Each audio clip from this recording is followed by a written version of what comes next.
The victory of Nazi Germany shook the whole of Europe and almost completely destroyed the working class movement. Right-wing governments took the first steps towards adopting Hitler's tactics in Austria, France and Spain in 1934. Faced with revolutionary uprisings in Austria's neighbouring states and at home, the ruling class saw that only the Social Democrats heading coalition governments could stop these movements. However, at a time when right-wing Catholic politicians were strong in the countryside and had a parliamentary majority, the Heimwehr, a paramilitary force inspired by Mussolini's success in Italy, was created and increasingly clashed with the Social Democrats' defence forces. Hitler's victory divided Austrians into two camps: those who favoured unification with Germany and those who wanted a Catholic state allied with Italy. This boosted the confidence of the Austrian fascists.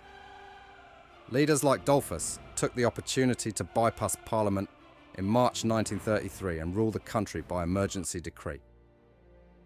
The Austrian Social Democrats were more left-wing than the Social Democrats in Germany and were eager to fight the right. They were also proud that the communists could not grow in Austria and that the working class movement was weakened by splits. However, they were silent against Dollfuss's coup because they thought they were in a strong position. However, recent events, such as the strike victory of the railroad workers, showed the strength of the working class. The Social Democrats, hoping that Dollfuss would create an anti-Nazi front, told their members to be ready for action, but not to do anything before the time is ripe. Dollfuss's followers ruled Austria for 4 years under a religious and fascist regime. However, in 1938, as a result of Mussolini's agreement with Hitler, German troops invaded the country and a full Nazi regime was established. At the same time, Paris was experiencing something akin to a civil war. The governments of the Central Radical Party had responded to the world economic crisis with deflationary policies, which reduced the incomes of public sector workers and the majority peasants. Bank scandals had also tarnished the ruling party's reputation. Popular anger led to an atmosphere of growing disorder, with demonstrations by civil servants, small business owners and peasants. Far-right groups used elements such as nationalism, ultra-Catholicism and anti-Semitism to gain middle-class support. In 1934, far-right groups organised a large demonstration in Paris against the Radical Party, hoping to emulate Hitler's previous success. The demonstration aimed to occupy the Chamber of Deputies and bring a right-wing government to power.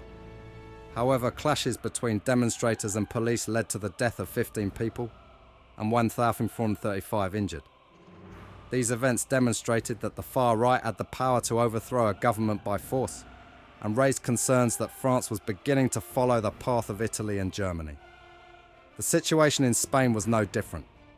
The Spanish army, led by General Franco, attempted to seize power, but this was stopped by workers' uprisings in much of the country, leading to 6 years of civil war, which resulted in an escalating class struggle.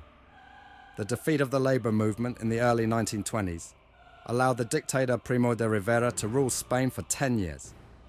Rivera relied on the power of the army to suppress dissent and prevent militant workers from organising.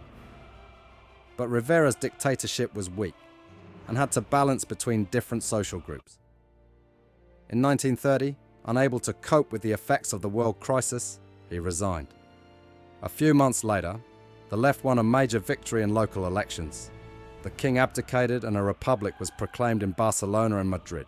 A bourgeois republican government, with Largo Caballero as Minister of Labour, remained in power for the next 2 years. However, despite the reforms it promised, the government did very little.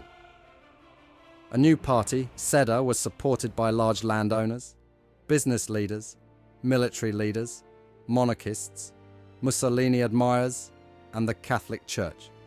The leader of SEDA, Gil Robles, wanted to adapt fascist methods to Catholic dogma, and the electoral victory of the right indicated the possibility of a SEDA government. The leaders of the Socialist Party and trade unions, such as the UGT, were seen as a serious threat and were physically attacked by the right, so a united workers' alliance was created. The industrial workers of the main cities and the many semi-unemployed rural labourers of the large estates in the south were hostile to CEDA. In Catalonia in particular, a section of the middle class shared this feeling, fearing an attack on their self-government and language from the right. However, when CEDA officially became government in October 1934, the miners of Asturias in the north of the country revolted, armed themselves with dynamite, and took control of the region. The anarcho-syndicalists refused to engage in a national revolt because they did not trust the politicians.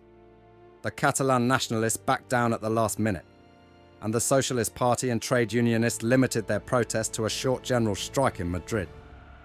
The government suppressed the Asturias miners' strike with troops from Spanish Morocco, under the command of General Franco, and began a period of terror in the region. The defeat of the Spanish labour movement in 1934 was not the same as what happened in Austria. The right-wing government was unable to resolve the political crisis and disintegrated. In early 1936, another election was held against a backdrop of growing class conflict and political anger.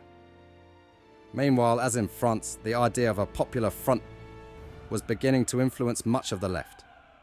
The small Communist Party, which before 1934 had rejected unity with the socialists and anarcho-syndicalists, now campaigned intensively for everyone to unite with the bourgeois Republicans.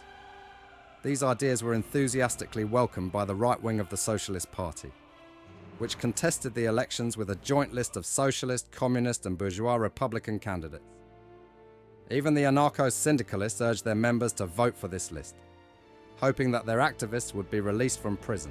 The new government was composed of the same Republican politicians who had disappointed people between 1931-33. However, pressure from the street mobilized the left wing and created a general enthusiasm on the left wing. Workers' confidence led to a growing wave of strikes and demonstrations. There was growing panic among the conservative forces in the country. CDR militants turned more openly to a fascist organization, the Phalange, while upper-class gangs carried out brutal attacks on the left. Reports spread that high-ranking officers were preparing a coup, but the government did not intervene. Finally, the right wing made a move on July 17th-18th. The generals tried to take over every city in Spain and Spanish Morocco. The Republican government was too scared to do anything, and even denied that a coup had taken place. Prime Minister Quiroga resigned, and his successor Barrio tried to reconcile with the rebellion, but was forced out by workers' demonstrations. The army had hoped to seize power within hours, but the cowardice and confusion of the Republican politicians of the Popular Front was met with a backlash from the workers. The unions of the UGT and CNT called for a general strike, and the workers not only remained passive, but began to take over barracks and disarm the army in most cities and towns in mainland Spain. Militants of the UGT, CNT and workers' parties confiscated weapons everywhere. They won over the generally pro-Republican assault guards and even certain sections of the civil guard in Barcelona.